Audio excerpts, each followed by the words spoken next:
السلام علیکم ورحمۃ اللہ وبرکاتہ۔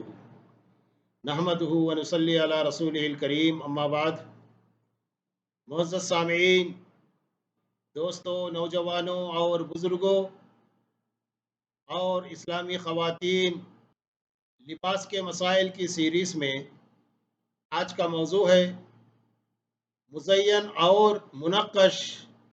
معزز سامعین، حجاب کا حکم دیتے ہوئے اہل ایمان خواتین کو اللہ تعالیٰ نے ارشاد فرمایا ہے وَلَا يُبْدِينَ زِينَتَهُنَّ إِلَّا مَا ظَهَرَ مِنْهَا، اور خواتین اپنی زینت کو غیر محرم مردوں کے سامنے ظاہر نہ کریں سوائے اس کے جو اپنے آپ ظاہر ہو جائے۔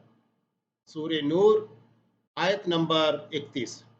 زینت سے مراد ہر وہ چیز ہے جو انسان کی خوبصورتی اور حسن و جمال میں اضافہ کرے، لہذا عورت کے لیے چہرے کا بناؤ سنگھار، زیورات، لباس، فیشن یعنی فیشنبل جوتے، چاروں چیزیں زینت میں شامل ہیں۔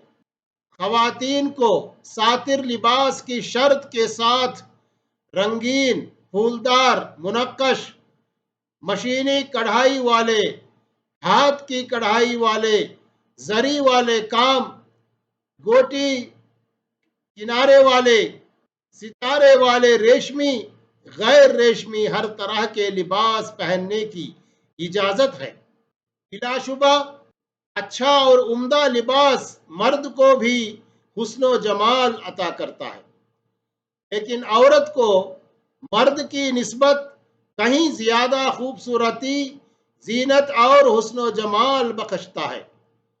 آج کل خواتین لباس کے ساتھ ساتھ جوتے بھی میچ کرتی ہیں۔ اگر کسی عورت کے پاس درجن بھر لباس کے جوڑے ہیں تو درجن بھر جوتوں کے جوڑے بھی ہوں گے۔ لباس کے ساتھ جوتے میچ کرنے کا مقصد اس کے علاوہ اور کیا ہے کہ جوتے بھی عورت کے حسن و جمال اور خوبصورتی میں اضافہ کرتے ہیں۔ لہذا چہرے کا بناؤ سنگھار، زیورات، خواہ ہاتھ کے ہوں یا پاؤں کے یا گلے کے، لباس اور جوتے تمام چیزیں زینت میں شامل ہیں۔ لہذا آیت مبارکہ کے پہلے حصے میں حکم یہ ہے کہ اس ساری زینت کو سر سے لے کر پاؤں تک چادر یا برقعے سے چھپایا جائے۔ آیت مبارکہ کے دوسرے حصے میں اس بات کی اجازت دی گئی ہے کہ وہ زینت جو بلا ارادہ اپنے آپ ظاہر ہو جائے اس پر مواخذہ نہیں ہوگا۔ اپنے آپ ظاہر ہونے والی زینت سے کیا مراد ہے، اس کے بارے میں بعض مفسرین کے اقوال حسب ذیل ہیں۔ ما ظہر منہا میں جس چیز کو مستثنی رکھا گیا ہے وہ اوپر کے کپڑے جیسے برقع یا لمبی چادر ہے، جو زینت کے کپڑوں کو چھپانے کے لیے استعمال کیے جاتے ہیں۔ معزز سامعین، اپنے آپ ظاہر ہونے سے مراد وہ چادر ہے جو اوپر سے اوڑھی جاتی ہے، کیونکہ اس کا چھپانا تو ممکن نہیں ہے اور عورت کے جسم پر ہونے کی وجہ سے بہرحال وہ بھی اپنے اندر یہ کشش رکھتی ہے۔ اپنے آپ ظاہر ہونے والی زینت میں یہ بات بھی شامل ہے کہ چادر ہو، اسے یعنی چادر جو ہے وہ ہوا سے اڑ جائے اور لباس یا زیور کی زینت ظاہر ہو جائے۔ یعنی اپنے آپ ظاہر ہونے کا مطلب یہ ہے کہ اگر بڑی چادر یا برقع کسی وقت ہوا سے اڑ جائے یا غفلت یا کسی دوسرے اتفاق کی بنا پر عورت کی زینت یا اس کا کچھ حصہ ظاہر ہو جائے تو اس میں کچھ مضائقہ نہیں۔ اپنے آپ ظاہر ہو جانے سے مراد یہ ہے کہ چادر کے اٹھ جانے سے نیچے کی کوئی زینت کھل جائے۔ پس آپ سے یعنی اپنے آپ ظاہر ہونے والی زینت سے مراد دراصل وہ سادہ سی لمبی چادر یا سادہ برقع ہے جو عورت زینت چھپانے کے لیے اپنے اوپر اوڑھتی ہے اور اس کے ساتھ خوبصورت فیشن والے جوتوں کو بھی شامل کر لیجیے۔ بس آیت کریمہ کے دونوں حصوں کا خلاصہ یہ ہے کہ عورت کو پرکشش اور دلکش بنانے والی تمام زینت ایک سادہ چادر اور برقعے کے اندر چھپی رہنی چاہیے، تاکہ مردوں میں کسی قسم کا جنسی اشتعال یا ہیجان پیدا نہ ہو، گندے اور شیطانی خیالات کا غلبہ نہ ہونے پائے، اور معاشرے میں کسی قسم کے بے راہ روی اور برائی جنم نہ لے سکے۔ البتہ سادہ چادر یا برقع بھی عورت کے اوپر ہونے کی وجہ سے ہے تو قابل زینت، لیکن چونکہ اسے چھپانا ممکن نہیں ہے لہٰذا اس کے ظاہر ہونے پر مواخذہ۔ معزز سامعین، یعنی وہی سادہ برقع جس کے ذریعے زینت کو چھپانے کا حکم دیا گیا ہے، اسی برقعے کو سفید، رنگین یا سنہری دھاگوں، ستارہ یا سفید موتیوں کی کڑھائی وغیرہ سے اس قدر مزین اور پرکشش بنا دیا جاتا ہے کہ خواہی مردوں کی نگاہوں کا مرکز بن جاتا ہے، اور یوں نہ صرف برقعے کا استعمال ہی بے معنی ہو کر رہ جاتا ہے بلکہ حجاب کے فتنوں میں ایک مزید فتنے کا اضافہ کا باعث بنتا ہے۔ معزز سامعین، اللہ تعالیٰ نے جس فتنے کو ختم کرنے کے لیے چادر یا برقع اوڑھنے کا حکم دیا تھا، شیطان نے اسی چادر یا برقعے کے ذریعے عورتوں کو دوبارہ اسی فتنے میں مبتلا کر دیا۔